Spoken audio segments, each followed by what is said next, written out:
নমস্কার দর্শক শ্রোতা বন্ধুরা, হল্লাবলের হেল.কম অনুষ্ঠানে আমি দেবব্রত চক্রবর্তী আপনাদের সবাইকে স্বাগত জানাচ্ছি। দর্শক শ্রোতা বন্ধুরা, আপনারা সবাই জানেন হল্লাবলের হেল.কম অনুষ্ঠান মানেই এই প্রতি রবিবার ঠিক এই সময়ে আমরা একজন বিশেষজ্ঞ ডাক্তার আমাদের স্টুডিওতে নিমন্ত্রণ করে নিয়ে আসি। ওনারা ওনাদের মূল্যবান পরামর্শ দেন। আর আজকে ঠিক এই অনুষ্ঠানে অতিথি হিসেবে রয়েছেন এই রাজ্যের একজন প্রসিদ্ধ চিকিৎসক।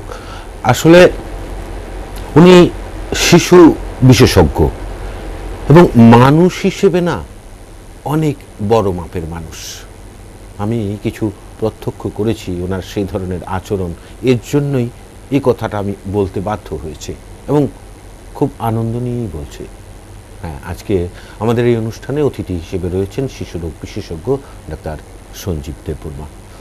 ডাক্তারবাবুকে প্রথমেই নমস্কার। নমস্কার। কিন্তু আপনার মতো আমার পরিচয় দিলেন, আপনি কিন্তু আমাকে একটু লজ্জায় ফেলে দিলেন আর কি। না, আসলে আমি বলবো এসব কেন বললাম, কি কারণটুকু আমি বললাম, কেন বললাম সেগুলো আমি বলবো। আমি উপলব্ধি করেছি, ঠিক আছে। আসলে ডাক্তারি বা চিকিৎসার সঙ্গে জড়িত থাকাটা একটু ভিন্ন, আর সবসময়ই ব্যস্ততা। আর আপনি এমন একজন ব্যস্ত চিকিৎসক, বিশেষ করে শিশুরোগ বিশেষজ্ঞ, সবসময়ই আপনি শিশুদের নিয়ে তাদের চিকিৎসা নিয়ে ব্যস্ত থাকেন। সেই কারণে আপনার মতো একজন এই ধরনের ব্যস্ত চিকিৎসক আমাদের সময়টুকু করে দিয়েছেন, এর জন্য আপনাকে কৃতজ্ঞতা জানাচ্ছি। আবারও নমস্কার জানি, শুরুতেই জানাচ্ছি নমস্কার। আর নমস্কার জানিয়ে আপনাকে আজকে আমরা এই অনুষ্ঠান শুরু করতে যাচ্ছি। আর আশা করি দর্শক শ্রোতা বন্ধুরা আপনারা বুঝে গেছেন। আর যেহেতু ডাক্তার সঞ্জীব দেববর্মা, সুতরাং আজকে যে আমরা শিশুদের কিভাবে ভালো রাখতে হবে, তাদের কিভাবে যত্ন করতে হবে, সেসব নিয়ে আলোচনা করব, তা আশা করি আপনাদের বুঝতে বাকি নেই। সুতরাং শুরু করছি। আচ্ছা ডাক্তারবাবু, আমরা শুরু থেকেই করব। শুরুটা এভাবে করব যে একটা শিশুর যখন জন্ম হয় তার স্বাভাবিক ওজনটা কত হওয়া উচিত? স্বাভাবিক শিশুর ওজন ন্যূনতম 2.5 কিলো, আড়াই কিলো হওয়া উচিত। আচ্ছা। এবং আড়াই কিলোর কম ওজনের বাচ্চাকে বলা হয় লো বার্থ ওয়েট বেবি, কম ওজনের শিশু। আচ্ছা। তো স্বাভাবিকভাবে আমরা বুঝি যে যদি এই কাট অফ ওয়েটের নিচে যদি শিশু জন্মগ্রহণ করে, তাহলে ওটাকে আমাদের আলাদাভাবে নজর দিতে হবে। আচ্ছা। আলাদাভাবে যত্ন নিতে হবে। আচ্ছা আচ্ছা। ডাক্তারবাবু, আপনি কিন্তু বলে দিলেন যে আসলে এই 2.5 কেজি ওজন, একটা শিশুর স্বাভাবিক ওজন 2.5 কেজি। এর থেকে যদি বেশি হয় বা কতটুকু বেশি হলে এটা একটু অস্বাভাবিকতার মধ্যে চলে আসে? যে ওজনের কথা বললাম এটা হচ্ছে মিডল, মানে ন্যূনতম। এখন রেঞ্জ হচ্ছে এখান থেকে ধরুন আপনার 3.5 কিলো পর্যন্ত ওজন আমরা স্বাভাবিকভাবে ধরে নিই আমাদের ইন্ডিয়ান পার্সপেক্টিভে, আমাদের ভারতবর্ষের শিশুদের ক্ষেত্রে। আচ্ছা। বহির্দেশে হয়তো বা আরেকটু বেশি ওজনের শিশুদেরকেও ওরা স্বাভাবিক ওজনের শিশু বলেই ধরে নেয়, কিন্তু আমাদের এখানে 2.5 কিলো থেকে 3.5 কিলো পর্যন্ত শিশুদেরকে আমরা স্বাভাবিক ওজনের শিশু হিসেবে ধরে নিই। এখন আপনি যদি বলেন যে না 3.5 কিলোর ওজনের বাচ্চার এটা কি বেশি ওজনে বলবো, তো আমরা ধরে নিই যে 3.5 কিলোর বেশিও আমাদের ক্ষেত্রে আমরা স্বাভাবিকই ধরি, কিন্তু অনেক ক্ষেত্রে দেখা যায় যে যদি ডায়াবেটিক মাদার যদি ডায়াবেটিক থাকে, গর্ভাবস্থায় বা আগে থেকে জানা মতো ডায়াবেটিস থাকে, তাহলে কিন্তু একটু বড় বা বেশি ওজনের শিশু জন্মগ্রহণ করতে পারে, আচ্ছা তখন আমরা ধরে নিই যে ওই শিশুরও আলাদাভাবে যত্ন নিতে হবে।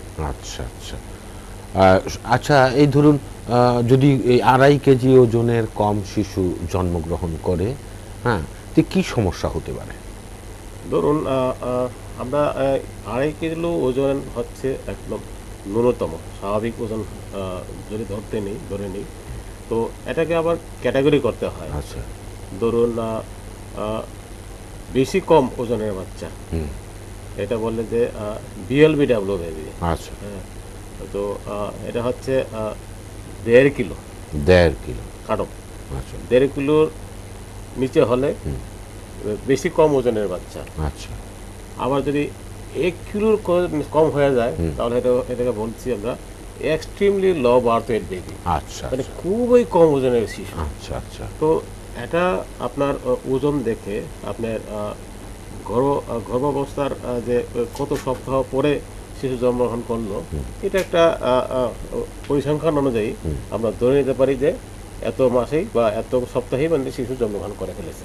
আচ্ছা আচ্ছা তো কম ওজনের শিশুর সঙ্গে এই যে প্রি টার্ম হুম। মানে টার্ম মানে স্বাভাবিক মানে পূর্ণ গর্ভ হুম এর আগে জন্মগ্রহণ হওয়া যাওয়াটা, হুম এটা আপনার একটা রিলেশনশিপ থাকে। আচ্ছা তাহলে ধরুন আপনি যে BLBW বেবি, হুম। অর্থাৎ 1.5 কিলো ওজনের কম শিশু আচ্ছা। সাধারণত 34 সপ্তাহ পার হওয়ার আগে জন্মগ্রহণ করে ফেলে। তো আবার দেখা যায় যে যদি এক্সট্রিমলি লো বার্থের বেবি হয়, তাহলে 30 সপ্তাহ পার হওয়ার আগে জন্মগ্রহণ করে ফেলে। আচ্ছা তো ওই অনুযায়ী আমাদেরকে ওদের প্রিটার্ম বা সম্পূর্ণ গর্ভাবস্থায় না থাকার কারণে ওদের যে হ্যান্ডিক্যাপনেস বা কিছু কিছু ওদের যে প্রতিবন্ধকতা থাকে, ওটার প্রতি নজর দিতে হবে। আচ্ছা বিশেষ করে ওদের সহজেই ইনফেকশন হয়ে যায়, হুম।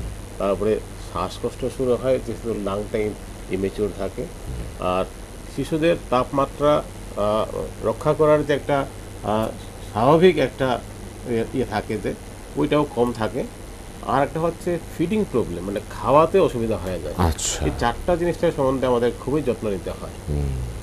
এটা বললেন আপনি অত্যন্ত কম ওজনের শিশুর অত্যন্ত ক্ষেত্রে। কম এবং বেশি কম ওজন। বেশি কম ওজনের মানে বেশি বাচ্চা। কম বলতে বাংলাতে এই ধরনের তো টার্মটা আমি বানিয়ে নিয়েছি, হ্যাঁ। কিন্তু আমরা যদি ইংরেজিতে এটাকে ইয়ে বলি, তাহলে BLBW, আর একটা হচ্ছে extremely low birth weight baby. ঠিক ঠিক আমরা শুনলাম আসলে ওই মানে খুব বেশি ওজন যদি কম হয় শিশুদের, যদি কম ওজন হয় তাহলে কি ধরনের সমস্যা হতে হয় বা কি ধরনের কিছু পরিচর্যা রয়েছে, এগুলো করতে হবে।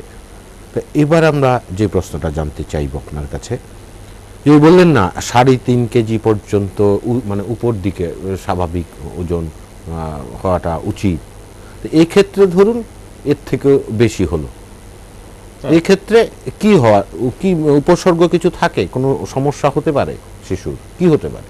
ওই যে বললাম যে সাধারণত যখন আমরা 3.5 কেজির বেশি ওজনের বাচ্চা পাই, তাহলে আমরা একটু হিস্ট্রি নেই যে মাদারের বা মায়ের কি ডায়াবেটিসের সমস্যা ছিল আচ্ছা বা ওই ধরনের কিছু ছিল। যদি থাকে তাহলে শিশুর হাইপোগ্লাইসিমিয়া অর্থাৎ গ্লুকোজটা খুব তাড়াতাড়ি কমে যাওয়ার প্রবণতা থাকে। আচ্ছা ওই কারণে ওই সমস্ত শিশুদেরকে আমাদের এক্সট্রা কেয়ার নিতে হয় হুম। খাবারের প্রতি, আচ্ছা ফিডিংটা। হুম যদি মা সুস্থ থাকে এবং বেবিও সুস্থ থাকে, তাহলে যত তাড়াতাড়ি সম্ভব মায়ের বুকের দুধ আমরা শুরু করে দিই। আচ্ছা এখন কোনো কারণে যদি মায়ের যদি এমন অবস্থায় তৈরি হয় যে caesarean section under general anaesthesia, hmm general অ্যানেস্থেসিয়ার দ্বারা সিজারিয়ান সেকশন করতে হয়েছে, আচ্ছা তাহলে ওই আর্লি ফিডিংটা সাধারণত আমরা 1-2টা টপ ফিডিং দিয়ে শুরু করি, যাতে গ্লুকোজ না কমে যায়। আচ্ছা আর এমন যদি অবস্থা তৈরি হয় যে শিশুর মুখে খাবারের দেওয়ার সমস্যা হচ্ছে, তাহলে আমরা গ্লুকোজটা আমরা প্রতি 2 ঘন্টা অন্তর নাপি, আর গ্লুকোজ যদি কমে যায় তাহলে ইভেন আমরা স্যালাইনের মাধ্যমে গ্লুকোজটা আমরা ওই শিশুদেরকে দিতে হয়। আপনি বললেন, আপনি আমাকে একটা প্রশ্ন করার সুযোগ করে দিলেন। আপনি বললেন না ফিডিং বা মায়ের বুকের দুধ।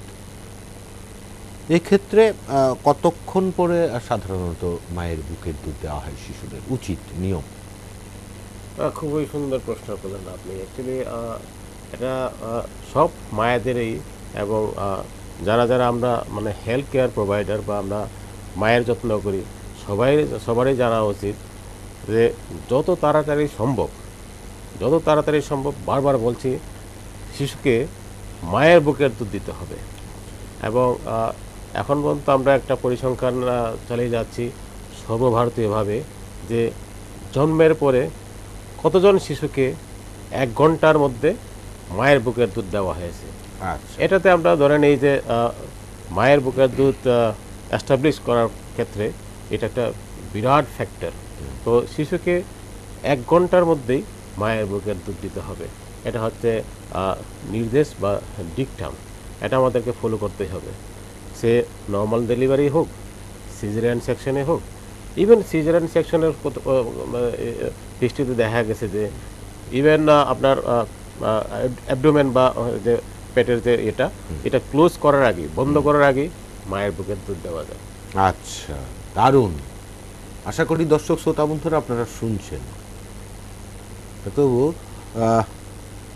ডাক্তারি পরিভাষায় হয়তো কোনো নাম থাকবে, আমি দর্শক শ্রোতা বন্ধুদের কাছ থেকে যতটুকু জেনেছি বা জানতে পেরেছি বা আমার যতটুকু জানা তা থেকে বলছি যে আমরা শুনেছি শাল দুধ, শুনেছি অনেকে এই শাল দুধ ফেলে দেন, অনেকে আবার এটা তার নবজাতককে পান করান। কোনটা উচিত এবং এটা কতটুকু প্রয়োজন? দারুণ। আপনি দেখলাম যে যে সমস্ত প্রশ্ন করছেন এগুলি আমাদের মানে ডাক্তারি পরিভাষায় তো খুবই মানে ইম্পর্ট্যান্ট জিনিস। আমরা এদেরকেও পড়াই, এগুলি স্টুডেন্টকেও পড়াই এবং স্পেশালি হেলথ কেয়ার প্রোভাইডার, এখন হচ্ছে mid level health care provider বা ANM যাকে বলি, অক্সিলারি নার্স মিডওয়াইফ, ওদেরকেও বলি যে মায়েদেরকে এটা বোঝাতে হবে যে শাল দুধ হচ্ছে ফার্স্ট ভ্যাকসিন, মানে আচ্ছা, প্রথম টিকা। আচ্ছা আচ্ছা, এই শাল দুধের পরিমাণ খুবই কম। সারাদিনে হয়তোবা 30 থেকে 40 ml মতন দুধ বেরোয়। আচ্ছা, এবং এই শাল দুধটা যদি আমরা জলের হিসাব পরিমাণ নাপি শিশুর প্রয়োজনীয়তা সম্বন্ধে, তো হয়তোবা জলের পরিমাণের তুলনায় এই অ্যামাউন্টটা বা পরিমাণটা একটু কম, কিন্তু পুষ্টির দিক দিয়ে আচ্ছা, এই যে 30 ml থেকে 40 ml যে শাল দুধটা পরিমাণে যথেষ্ট। আচ্ছা, আরেকটা হচ্ছে কি, এই যে শাল দুধটা এত পরিমাণে অ্যান্টিবডি, মানে রোগ প্রতিষেধক করার যে ক্ষমতা, যে ন্যাচারাল ওয়েতে মায়ের থেকে যে শিশুর কাছে যাচ্ছে, এটা এত মানে হাই কনসেন্ট্রেশন থাকে। এটা যদি কোনো কারণে যদি শিশুকে না দেওয়া হয় তো শিশুর তো এটা মানে আর কোনোদিন আর পাবে না। আচ্ছা, এই শাল দুধ বেরোয় কতদিন এটা আমাদের জানা উচিত। জন্মের পর থেকে প্রথম 3 থেকে 4 দিন এই শাল দুধটাই বেরোবে। আচ্ছা, আমরা ইংরেজিতে বলি কলোস্ট্রাম আচ্ছা, এবং বাংলাতে বলি শাল দুধ। আচ্ছা, এটা কিন্তু প্রত্যেকটি শিশুকেই দেওয়া উচিত। আচ্ছা, এই জন্য আমরা বলি কি করে এটা সম্ভব হবে, আমরা বলি যে জন্মের পরে 1 ঘন্টার মধ্যে যদি শিশুকে আমরা মায়ের বুকের দুধ শুরু করি। আর আরেকটা যে আমাদের অ্যাডভাইস থাকে যে শিশুকে শুধুমাত্র মায়ের দুধ আচ্ছা, 6 মাস পর্যন্ত, ওইটা যদি আমরা দিই তাহলে বুঝতে পারবো যে এই কোনো শিশুই শাল দুধ থেকে না পাওয়ার থেকে কোনো কারণ থাকবে না। আচ্ছা, তো এটাই বলছি যে শাল দুধ দিতেই হবে এবং শিশুকে জন্মের 1 ঘন্টার মধ্যেই মায়ের বুকের দুধ দিতে হবে। আর 6 মাস পর্যন্ত শিশুকে শুধু মায়ের বুকের দুধই দিতে হবে, ইভেন জলও নয়। ভিটামিনস দেওয়া যাবে, প্রয়োজনে ওষুধ দেওয়া যাবে, আচ্ছা, কিন্তু কোনোভাবে আলাদা কোনো খাবার জল পর্যন্ত শিশুকে দেওয়া যাবে না 6 মাস পর্যন্ত। অবাক কান। দর্শক শ্রোতা বন্ধুরা আপনারা শুনলেন, ডাক্তারবাবু বলছেন যে একটা শিশু জন্মের পর থেকে 6 মাস বয়স অবধি শুধু মায়ের দুধ খাবে, মায়ের দুধ পান করবে না, এর সঙ্গে জলও পান করানোর কোনো প্রয়োজন নেই। হ্যাঁ, ডাক্তারবাবু আমি শুনেছি, আর আপনার তো প্র্যাকটিক্যাল এগুলো নিয়ে কাজ করছেন। সত্যি আপনি আজকে যেভাবে বলছেন সরাসরি আমাদের দর্শক শ্রোতা বন্ধুরা শুনতে পাচ্ছেন। আশা করি আপনারা উপকৃত হবেন, আর প্রয়োজনে আপনারা ফোন করতে পারেন আমাদের স্ক্রিনে দেওয়া নম্বরে 038123216667। আপনাদের কোনো সমস্যা যদি থাকে, আমরা আজকে উনি ভীষণ একজন ব্যস্ত ডাক্তার, ওনাকে আজকে পেয়েছি আজকে, ইচ্ছে করলে আপনারা ফোন করতে পারেন। হ্যাঁ, আপনি বলে দিলেন যে জলের কোনো প্রয়োজন নেই অন্তত 6 মাস বয়স পর্যন্ত। আচ্ছা, খাওয়ানোর পর শিশু কিভাবে শোবে বা কিভাবে রাখতে হবে, বা ওর এই তার খাদ্য যাতে হজম হয় এর জন্য কিছু করণীয় আছে কিনা? অনেকেই মনে হয়তো বা একটু সন্দেহ জাগতে পারে, বা আমরা যে দেখি বা আমরা মায়েদেরকে আমাদের সামনে যে সমস্ত প্রশ্নগুলি তুলে ধরে, এটা আপনাকে একটু বলি যে আমার শিশু তো, আমি তো মায়ের বুকে দুধ দিচ্ছি, কিন্তু দুধ দেওয়ার পরে তো ও তো কিছুটা দুধ ফেলে দেয়, তো বের করে দেয়। তো এটা হচ্ছে গ্যাস্ট্রো ইসোফেজিয়াল রিফ্লাক্স, বা খাওয়ার পরে খাবার দুধটা যখন পাকস্থলীতে চলে যায়, পাকস্থলী থেকে নিচে যাওয়ার আগে কিছুটা দুধ উপরে চলে আসে, তো এটাকে বলা হয় রিফ্লাক্স। এই রিফ্লাক্সটা কমানোর জন্য, এটা অনেক সময় ফিজিওলজিক্যাল বা নর্মাল অবস্থায় শিশুদের একটু বেশি হয়, খাওয়ার পরে ইমিডিয়েটলি শিশুদেরকে শোয়াতে নেই। আচ্ছা, কিছুক্ষণ সময় শিশুকে সোজা করে কাঁধে ফেলে পিঠে একটু থাবা দিয়ে, হালকা থাবা দিয়ে বার্পিং করতে হয়, এটাকে বলে আমরা বার্পিং। এই আমরা তো শুনবো একজন বন্ধু রয়েছেন ফোনে। হ্যাঁ বন্ধু, কে রয়েছেন বলুন। হ্যালো হ্যালো, মনে হয় আমার সংযোগটা ছিন্ন হয়ে গেছে। আপনি আবার পরবর্তী সময়ে চেষ্টা করুন, আমাদের সঙ্গে থাকুন।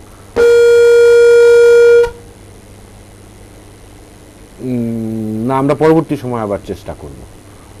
আচ্ছা, যে কথাটা বলছিলেন যে পিঠে নিয়ে একটু মালিশ করতে হবে বা থাবা দিতে হবে, যাতে ওই ঢেকুর উঠে যায়। ঢেকুর উঠলে পরে শিশুর ওই যে দুধটা উগড়ে দেওয়ার যে প্রবণতা, এটা চলে যায়। আচ্ছা, আর শোয়ানোর সময় প্রথম আধা ঘন্টার সময় বাঁ দিকে কাত হয়ে শুবে প্রথম, তারপরে ডান দিকে কাত হয়ে শুবে।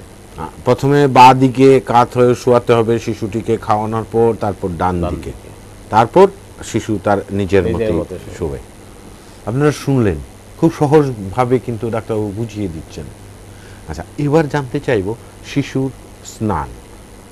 এই শিশুকে কিভাবে স্নান করাতে হবে, কতদিন পর পর করাবে, রোজই করাবে কিনা, বা জন্মের কতদিন পর থেকে স্নান করানো শুরু হবে, বা স্নান করানো উচিত কিনা? একটা নবজাতক শিশুর স্বাভাবিক যত্নের আরেকটা খুবই উপকারী প্রশ্ন করলেন আপনি, এবং আশা করি শ্রোতা বন্ধুরাও এটা শোনার জন্য খুবই আগ্রহ হয়ে আছেন মনে হয়। তো স্নান সম্বন্ধে বলতে গেলে, ওই যে আমরা প্রথম ক্যাটাগরি ওয়াইজ নবজাতক শিশুকে স্বাভাবিক ওজনের শিশু, কম ওজনের শিশু ভাগ করলাম। তো যদি স্বাভাবিক ওজনের শিশু হয়, তাহলে আমরা বলে দিই যে শিশুকে জন্মের সঙ্গে সঙ্গে, আগে কি হতো, শিশুকে একদম গরম জলে বা এমনি জলে ধোয়া হতো, এগুলি একদম বন্ধ এখন। এগুলি এখন not recommended at all. Just বেবিকে ড্রাই করতে হবে বা মুছে নিতে হবে একদম স্টেরাইল টাওয়াল দিয়ে, তারপরে এটাকে ভালো করে র্যাপ বা মুড়ে নিতে হবে একটা শুকনো প্রি ওয়ার্ম বা গরম কাপড় দিয়ে। কোনো মতেই স্নান করানো যাবে না, এবং নবজাতক শিশু যদি স্বাভাবিক ওজনে হয়, অ্যাটলিস্ট মিনিমাম একদিন বা 24 ঘন্টার আগে স্নান করানো যাবে না। আচ্ছা, তারপরে রইল আপনার ওই প্রিটার্ম বেবি বা মানে পূর্ণতার আগে যারা জন্মগ্রহণ করলেন এবং কম ওজনের শিশু। এই সমস্ত শিশুদের ক্ষেত্রে যদি ওরা হসপিটালে অ্যাডমিট থাকে তাহলে বিফোর ডিসচার্জ মানে ছুটি হওয়ার আগে কোনো মতে স্নান করানো যাবে না, এটা হচ্ছে একদম ডিকটাম। আর কম ওজনের শিশুর ক্ষেত্রে আরেকটা ডিকটাম হচ্ছে যতক্ষণ পর্যন্ত নাভিটা না পড়ে যায় ততদিন পর্যন্ত স্নান করানো যাবে না, এই হচ্ছে ডিকটাম।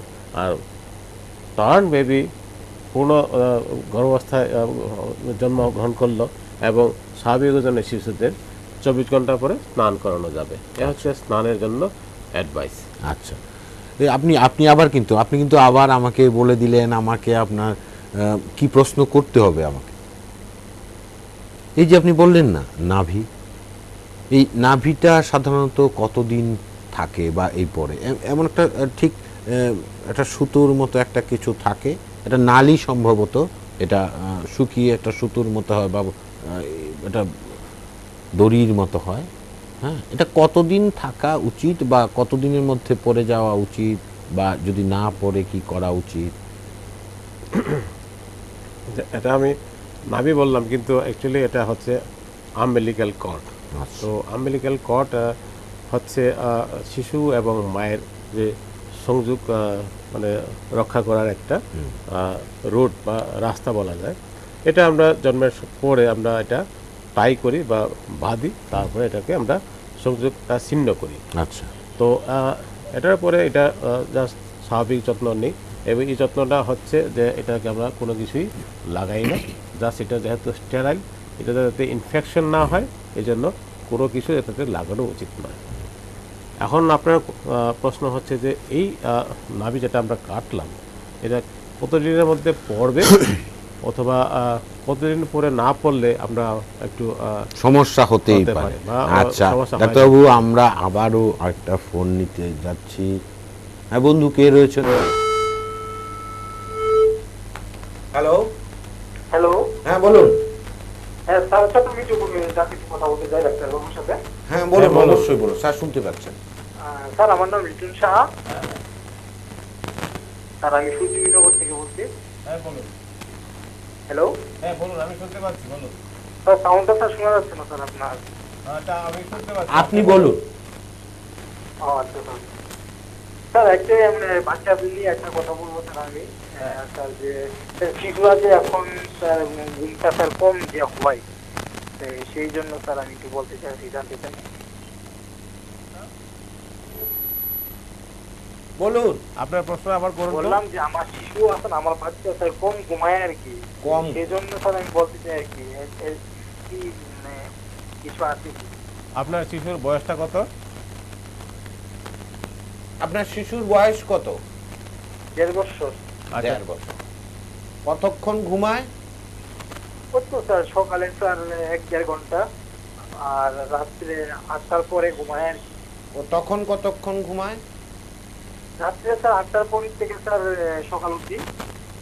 8টার পর থেকে সকাল পর্যন্ত ঘুমায় এবং সকালবেলা 1.5 ঘন্টা। হ্যাঁ। আর আর অন্য কোনো সমস্যা নেই তো? আর কোনো সমস্যা আছে? না স্যার, আর কোনো সমস্যা নেই স্যার। আচ্ছা ঠিক আছে, আমি বলছি, আপনি একটু আপনি শুনতে থাকুন। শুনুন, আপনি সঙ্গে থাকুন। ফোন করার জন্য অসংখ্য ধন্যবাদ। ধন্যবাদ শ্রোতা বন্ধু, আপনি খুবই সুন্দর প্রশ্ন করলেন যে আপনার শিশু কম ঘুমার এবং এর জন্য আপনার কি অন্য কোনো কিছু বা যত্ন নেওয়া উচিত কিনা। তো আপনি যে বললেন যে সময়টা, এই সময়টা কিন্তু বলতে গেলে তো আপনার 1.5 বছরের শিশুর প্রয়োজনের তুলনায় বেশিই ঘুমাচ্ছে। তো সকালে তো ঘুমাচ্ছে প্রায় 1-1.5 ঘন্টা, 1.5 ঘন্টা আর রাত্রে কিন্তু 8টা থেকে সকাল 8টা, তাহলে 12 ঘন্টা ঘুমাচ্ছে। তো আমার তো মনে হয় 8টা থেকে 8টা না করে আপনি মাঝে একবার উঠিয়ে ওকে একটা একটা ফিডিং দিতে হবে, খাবার দিতে হবে। কারণ 12 ঘন্টা ঘুমালে কিন্তু ওর মানে স্টমাক মানে পাকস্থলীটা কিন্তু খালি খালি থাকবে, থাকবে। মানে সারা রাত্রি খালি থাকবে। ওকে আপনি 10টার দিকে একবার জাগিয়ে একবার খাওয়াবেন, তারপর আবার ঘুম পাড়াবেন। আর এটাকে আপনি মানে কম ঘুমোচ্ছে এরকম ভাবার কোনো কারণ নেই, আপনার শিশু ঠিকঠাকই ঘুমোচ্ছে। এতে মনে হয় যে অ্যাক্টিভিটি খুবই ভালো আপনার শিশুর। এবং অনেক সময় যদি আরও কম ঘুমায় তখন আমরা মায়েদেরকে বলি যে অল ইন্ডিভিজুয়াল, মানে সব মানে শিশুই একরকম নয়, একজন একরকম থাকে। তো এটা হচ্ছে কি মানে অভ্যাস, কেউ একটু কম ঘুমায়, কেউ একটু বেশি ঘুমায়, কিন্তু একটা মিডিয়ামের দিকে যেতে হবে, মানে ন্যূনতম কত ঘন্টা ঘুমাতে হবে এটা মনে রাখতে হবে। 6 থেকে 8 ঘন্টা যদি শিশু ঘুমায় তাহলে যথেষ্ট, এটা মনে রাখবেন।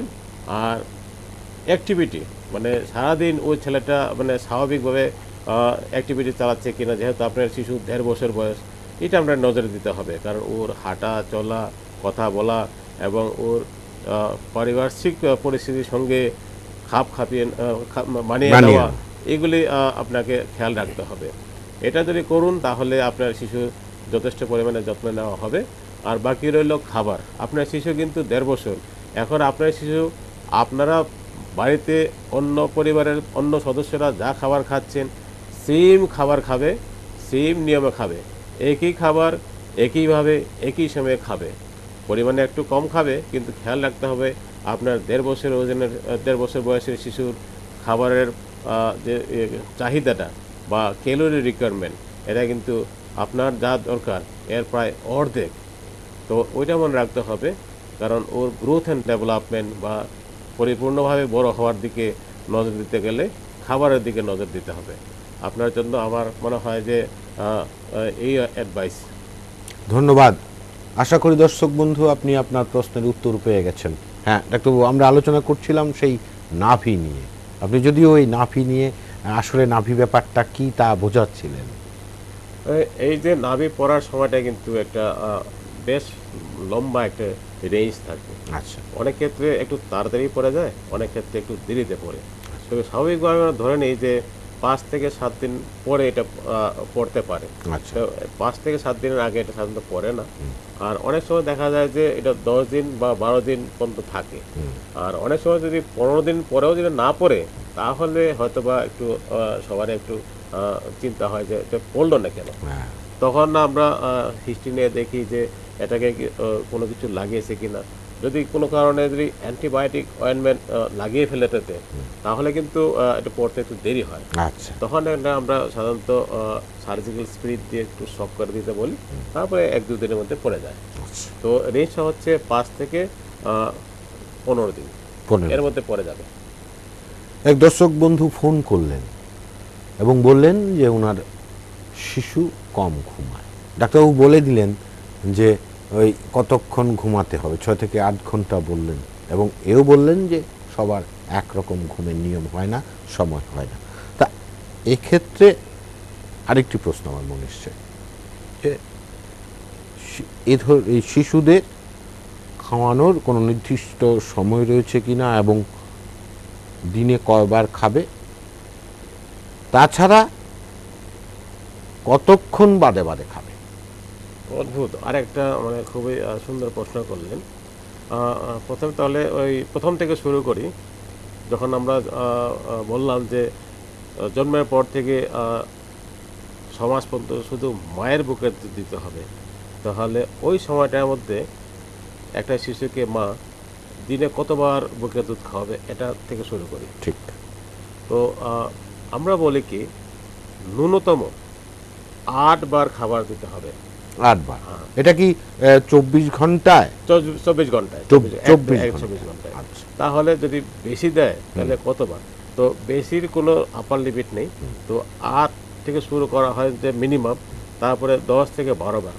এখন যদি 24 ঘন্টায় 10 থেকে 12 বার একটা শিশুকে খাবার দুধ দেওয়া হয়, তাহলে আপনি যদি এটাকে 24 ঘন্টা দিয়ে ইয়ে করেন, তাহলে আপনার এসে যাচ্ছে 2 থেকে 2.5 ঘন্টা অন্তর অন্তর খাবার দিতে হবে, বুকের দুধ দিতে হবে। ঠিক। এবং বুকের দুধ রাত্রির বেলাও দিতে হবে। আচ্ছা। এবং রাত্রি বিশেষ করে প্রোল্যাকটিন হরমোন, যেটা আমাদের মায়ের ব্রেস্ট মিল্ক বা বুকের দুধ সিক্রেশন করার ক্ষেত্রে মানে একটা খুবই একটা হরমোন আছে, খুব এটা প্রয়োজনীয়, গুরুত্বপূর্ণ হরমোন। এটা রাত্রের দিকে সিক্রেশনটা বেশি হয়। আচ্ছা, তারপরে হচ্ছে 6 মাস পরে আমরা যেহেতু সাপ্লিমেন্টারি ফিডিং শুরু করব বা অন্য খাবার দেব, কি খাবার দেব তখন? তো আমরা বলি কি যে শিশুকে তখন পারিবারিক বা ওই কালচারের মধ্যে বা ওই সোসাইটির যা মানে খাবারের হ্যাবিট, ওই খাবার থেকে উপাদান বেছে নিয়ে শিশু যাতে খেতে পারে ওইভাবে বানিয়ে খাওয়াতে হবে। আচ্ছা। ধরুন আমাদের একটা এই সংস্কার আছে যে আমরা অন্নপ্রাশন বা মুখে ভাত দেওয়ার আগে রাইস বেস বা চালের কোনো উপাদান দিয়ে খাবার দিই না। তো আমরা বলি কি তাহলে সমাজ পরেই ওকে মুখে ভাত বা একটা প্রসাদ দিয়ে তারপরে চালের গুঁড়ো দিয়ে দুধ দিয়ে একটা খাবার বানিয়ে ওকে শুরু করতে হবে। তো এই তো শুরু করলো, তারপরে এটার মধ্যে অন্য উপাদানগুলি অ্যাড করতে হবে। যেমন ধরুন আপনি অনেক সময় খিচুড়ি বানালেন, পায়েস বানালেন, এটার মধ্যে আপনার অন্য উপাদানগুলি অ্যাড করতে হবে বা দিতে হবে। তো এটা কতদিন চলবে? এই যে বললাম যে এটা 1.5 বছর পর্যন্ত এটা চালানো যায়। তো 1.5 বছর পরে কিন্তু ফ্যামিলিতে যা রান্না হয় সেম খাবার খাবে। আচ্ছা। আচ্ছা, এখন প্রশ্ন হলো এই খাবারটা শিশু কতবার খাবে? আচ্ছা। এখন 6 মাস পরে যখন আমরা মায়ের বুকের দুধের পরে বা ওর পাশাপাশি অন্য খাবার শুরু করলাম, এটাকে বলে কমপ্লিমেন্টারি ফিডিং। মানে আমরা মায়ের বুকের দুধটাও চলে যাব, পাশাপাশি আমার অন্য খাবারগুলি শুরু করে দিচ্ছি। তো ওইটা যদি হয় তাহলে অ্যানাদার 3টে খাবার দিতে হবে। আচ্ছা। আচ্ছা, এখন অনেক সময় শিশু বা মা দুদিক থেকেই হয়ে যায় কি যে না এখন শিশু মায়ের বুকের দুধ বেশি পাচ্ছে না বা খাচ্ছে না, বিশেষ করে 1-1.5 বছর পর থেকে, তখন আর কতবার দেব? সাধারণত 1 বছর পরে যদি শিশু যদি শুধু আলাদা খাবার খায় তাহলে কিন্তু খাবার দিতে হবে আপনাকে 5 বার দিতে হবে। আচ্ছা। যদি মায়ের বুকের দুধ এবং আলাদা খাবার, তাহলে মায়ের বুকের দুধ যতবার খায় ততই খাবে, সঙ্গে 3 বার দিতে হবে আলাদা খাবার। আর মায়ের বুকের দুধ ছেড়ে দিলে শুধু আলাদা খাবার খেলে 5 বার খাবার দিতে হবে। আচ্ছা। আচ্ছা, শুনলেন সহজভাবে, একদম সহজভাবে আঙুল দিয়ে দিয়ে ডাক্তারবাবু বুঝিয়ে দিচ্ছেন। এর নেপথ্যে কারণও রয়েছে। উনি কিন্তু খুব ভালো একজন শিক্ষক, যে কারণে আপনাদের আশা করি বুঝতে কোনো অসুবিধা হচ্ছে না। ডাক্তারবাবু, এবার জন্ম হলো, খাওয়া হলো, এবার খাওয়ার পর শরীর চর্চা, অবাক হয়ে যাবেন আপনি, হয়তো বলবেন যে আমার এই শিশুর কি প্রয়োজন শরীর চর্চা, প্রয়োজন রয়েছে কি? সে নিজে হয়তো পারবে না, মায়ের এক্ষেত্রে কোনো ভূমিকা রয়েছে কি? তার আপনার এই যে তার খাদ্যটা সহজভাবে যাতে পাচ্য হয় এর জন্য। আরেকটা খুবই মানে ভালো প্রশ্ন করলেন।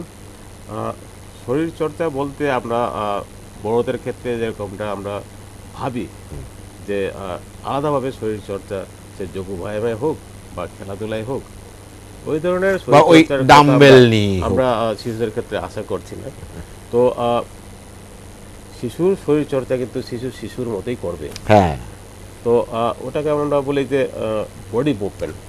আপনি একটা নবজাতক শিশুকেই দেখবেন যে শরীরচর্চা শুরু করে দেয় যখন ও সজাগ থাকে। অবশ্যই সজাগ যখন থাকে ওর হাত পা নাড়াচড়া এগুলো আমরা অবজার্ভ করি, এবং যত বেশি শরীর নাড়াচাড়া করবে আমরা বলি যে এই শিশুটা কিন্তু খুব অ্যাক্টিভ শিশু। তখন আমরা বলে দিই যে এই শিশুকে আলাদা করে বেশি যত্ন দেওয়ার দরকার নেই, বিকজ এই শিশুটা কিন্তু এখন রুটিন নর্মাল কেয়ার নিলেই হবে। আচ্ছা। আচ্ছা, এইভাবে মানে যখন আমরা ওর মোটর ডেভেলপমেন্টাল স্কোরিং বা আমরা লক্ষ্য করি, তখন আস্তে আস্তে যখন গাঁটটা শক্ত হয়ে যায় এবং শিশু সাপোর্ট দিয়ে বসতে শুরু করে, ধরুন আপনার 4 মাসে গাঁটটা শক্ত হয়ে গেল, 6 মাস বয়সে সাপোর্ট দিয়ে বসা শুরু করলো, এবং 7 মাস 8 মাস বয়সে নিজে নিজে বসতে শুরু করলো, তারপরে 9 মাস বয়সে হামাগুড়ি শুরু করলো। আচ্ছা। তারপরে তো এটাকে বলবো আমরা শরীর চর্চা। এই শিশু কিন্তু আপনার এক জায়গায় বসে থাকবে না, তখন ও কিন্তু এক জায়গা থেকে আরেক জায়গায় যাবে। যদিও ও হেঁটে যাবে না, ও 4 হাতে পায়ে করে নড়াচড়া করবে, এটাও একটা শরীর চর্চা বা অ্যাক্টিভিটির মধ্যে পড়বে। তারপরে 10 মাস 11 মাস বয়সে যখন শিশু দাঁড়ানো শুরু করলো, তখন প্রথমে সাপোর্ট বা ধরে দাঁড়ায়। তারপরে 1 থেকে 1.5 মাস, 1 থেকে 2 মাসের মধ্যে, অর্থাৎ 12 মাস থেকে 13 মাসের মধ্যে কিন্তু শিশু গুটি গুটি পায়ে হাঁটা শুরু করলো। তখন কিন্তু শিশু আর একখান থেকে আরেকখানে ওই দৌড়াদৌড়ি শুরু করে দিল। ঠিক ঠিক। এই শিশু যখন সজাগ থাকে এই সমস্ত অ্যাক্টিভিটিকে বলবো আমরা শরীরচর্চা। শরীরচর্চা। তো তখন কিন্তু শিশুকে একটু আলাদা করে দেখাশোনা করে রাখতে হবে। ঠিক, নজর প্রায় মাই আমাদের কাছে এসে বলে যে স্যার আমার শিশু তো প্রায় পড়ে যায়, পড়ে যায়। পড়ে গিয়ে ব্যথা পায়, এমন একটা ওষুধ লিখে দিন তো যে পড়ে গেলে খাইয়ে দেওয়া যাবে। আচ্ছা, অথবা আর একটা সহজ উপায় হচ্ছে আর্নিকা। আর নিকা আমরা বলে- শুনবো, ডাক্তারবাবু শুনবো। আরেকজন বন্ধু রয়েছেন ফোনে। কে রয়েছেন বলুন? হ্যালো, হ্যাঁ বলুন। হ্যালো, হ্যাঁ বলুন। হ্যালো বলুন, আমরা শুনতে পাচ্ছি, আপনি বলুন। হ্যাঁ ঠিক আছে। আমার আমার নাতি হ্যাঁ, আজকে 37 দিন জন্ম হয়েছে। 36 দিন। তা এতদিন পর্যন্ত কোনো তেল তেল ব্যবহার করতেছি না। এখন কি কোনো গায়ে তেল ব্যবহার করা যাবে কিনা? তেল ব্যবহার করা যাবে কিনা, আমার পরবর্তী প্রশ্নটা আপনি ডাক্তারবাবুকে করে দিলেন। ধন্যবাদ, আপনি আমার সঙ্গে থাকুন। আমরা এই আলোচনাটা সারার পরেই আপনার প্রশ্নে যাচ্ছি, আপনি আমাদের সঙ্গে থাকুন। হ্যাঁ, ওই যে শরীর চর্চা বলছিলেন যে এবং একটা আর্নিকা একটা ঔষধের নাম বলছিলেন। সবাই মনে করে কি যে কিছু একটা খাইয়ে দেওয়া উচিত, এই কারণে আর্নিকাটাও খাইয়ে দেওয়া হয় ওদেরকে। তো আমরা বলি যে না, যদি বাচ্চা যদি পড়ে গিয়ে ব্যথা পায়, শুধু যেখানটায় ব্যথা পেল ওই জায়গাটা দেখতে হবে ফুলে গেছে কিনা, আচ্ছা, কেটে গেছে কিনা। ঠিক।